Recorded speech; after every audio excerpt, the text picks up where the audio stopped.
reports and intelligence reports dealing with on the perpetrators, on the movements of the perpetrators, on the attempts by the CUP circles, the Young Turk circles in Istanbul to manipulate the situation and get these people out.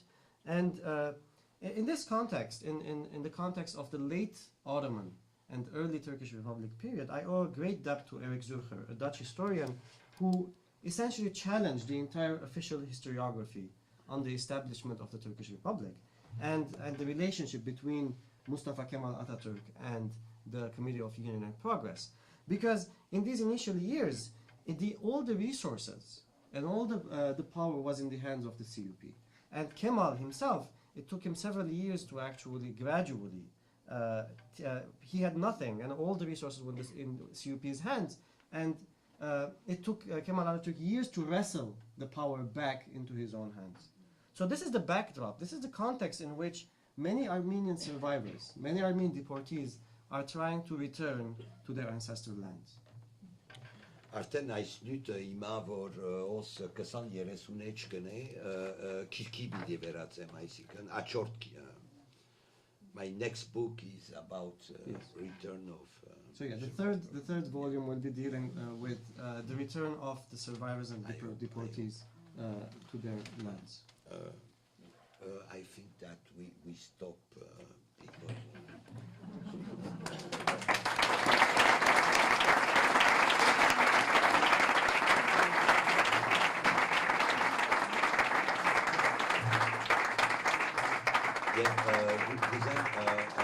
thank you to the fantastic translator.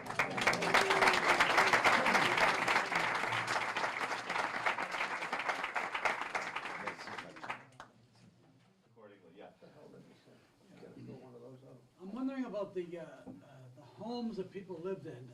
We found out how they scammed the people who owned the business, or how they scammed people, but you didn't say about the houses that people lived in. How did they manipulate that to take possession of their homes?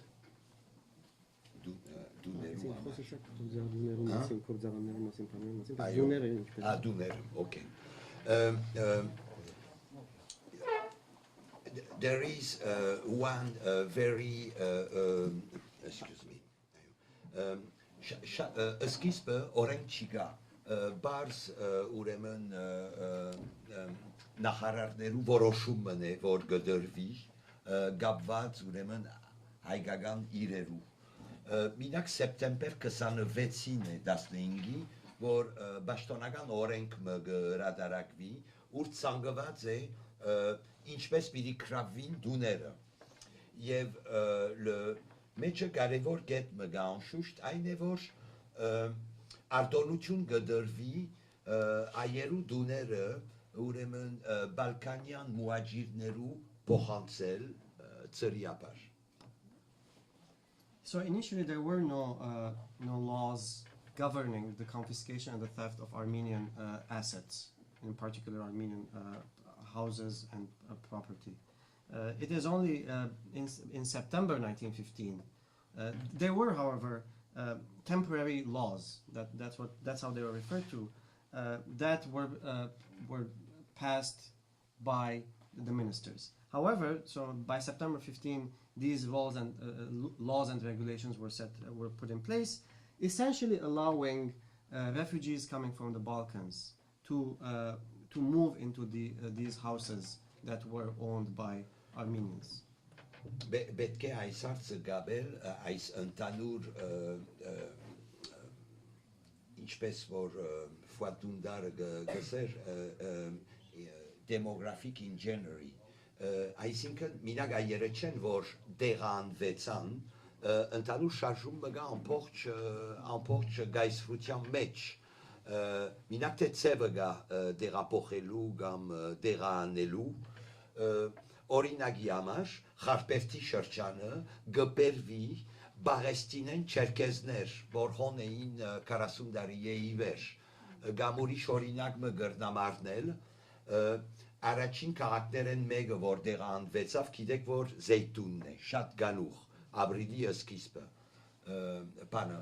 խոշոր մեծամասությունը, Նախորդ օրը 8 ապրիլին է որտեղ անվեցան զեյթունցիները նույն նախորդ իրիգունը գասնի զեյթունի վարի մասը բալկանյան մուջայիրներ որ հաջորդ օրը եկան եւ տակ դեղերը դեղավորվեցան գազմագերբված էր Just to give you a couple of examples to illustrate this. This was not just a process of deporting Armenians and confiscating their property. There was a broader demographic engineering process going on.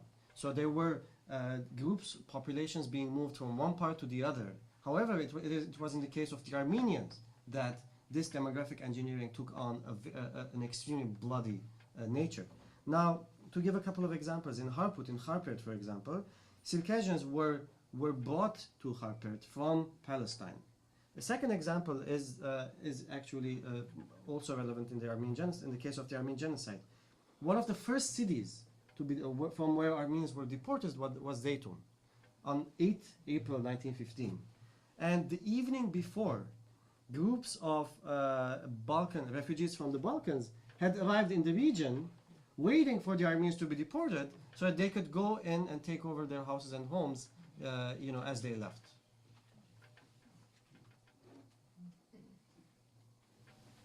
Այո Երկու բան հարցում ունեմ։ Տարիներ առաջ ես սկսեցի Թուրքիա։ Մեծոստունը գտնալու եւ այնտեղ ծանոթացա առաջինը կարգադրված է պատմապանիմը հետ, թուրք պատմապանիմը հետ ծանոթանալ։ Եվ ասա մեկներ որ շատ լավ գիտեր Սիսի բան։ Որ քաղաքը էսի Սիրտ։ Սիս ներողություն First, then answer it. Ինքը ինձ ասա որ Սիսի 12 կամ 13 կորձարաններ են 11-ը հայուգը պատկաներ։ Եվ ասա երբ որ հայերը քացին, չհատվեցան չսա, երբ որ հայերը մեկնեցան ասա, թուրքերը չգիտան ինչպես պիտի վարեն այս կորձարանները եւ բոլոր էկոնոմին կոլապս եղավ։ Դուք ձեր ուսումնասիրության մեջ ինչ տեսած եք այս նյութի վրա, ես պիտի կարծեմ որ ապա Թուրքիո էկոնոմին պետք է կոլապսել եթե այդպես։ Երկրորդ հարցումս կուզեի հարցնել ֆրանսիացիները եւ որ Գիլիկյան հերացան 1920-ական թվականներում արդյոք պատճառը գրծակ գտնալ ձեր ուսումնասիրության մեջ։ Okay, two questions. Let me translate them first. The first, I was recently in Sis, and a local historian told me that out of the 13 factories in the area, 11 were owned by Armenians. And when the Armenians left, that particular historian did not say that the Armenians were deported and massacred. When the Armenians left, the locals did not know how to run these factories, and essentially the economy of the region collapsed. And the question is, can you explain this? And do you think that this situation was replicated in other areas as well? The second question had to deal with the French leaving Cilicia in the 20s, and did you encounter, she asked, an explanation for the departure of the French from the region? Ուրեմն առաջին հարցումին արիտ գուդակ որ քիչմը ընդանուր բաներս եմ Բանկ օտոմանի պատմությունը կրված է եղինագի գոմե արխիվներու միջոցով եւ շատ հետաքրական է պատմապանը դնդեսակետ է եւ ընդանուր կոնտեքստը չի ճանչնար ուրեմն երկու կարևոր դվյալ գուդա նախ կսե որ մինչև սեպտեմբեր 15 ըսկայական ոսկի գումարներ ուրեմն Գերմանիային բարդ արած է Օսման գայսրությունը ասենք բادرազմը դանելու համար սեպտեմբեր 15-ին սկսյալ գտածրին բարդ առնել գվճարեն բարդը որ ունեին էդակրական է նո առաջին գետ Եվ չի հասկնար ինչու բադած է ասիգա մեր օթման է անունը երկրորդ տեղեկություն մգուդա գսե որ ուրեմն 15-ի աշունեն սկսյալ արտիզանալ աբրանքներու քիները 3-4 անգամ ավելցան այո թյուրին է մեկնաբանելը որոշ մարդոց համար Terevisa siga tartmanink եւ վերջը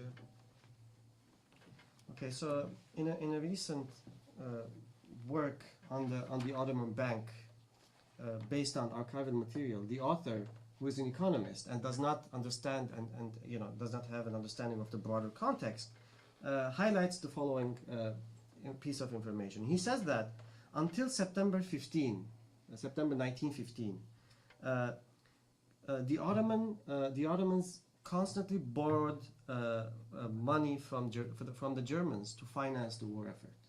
However, in September, not only did they stop borrowing money, but they actually paid back all that debt. And he says, the author, this particular scholar, wonders, does not really know how that actually happened. The second piece of information he provided was that, in fall 1915, according to the same source, what he refers to as because of the massacring of the Armenian artisans and the disappearance of this particular entire these shops, etc. These commodities, the price of these commodities went up by threefold. Yes, was tripled.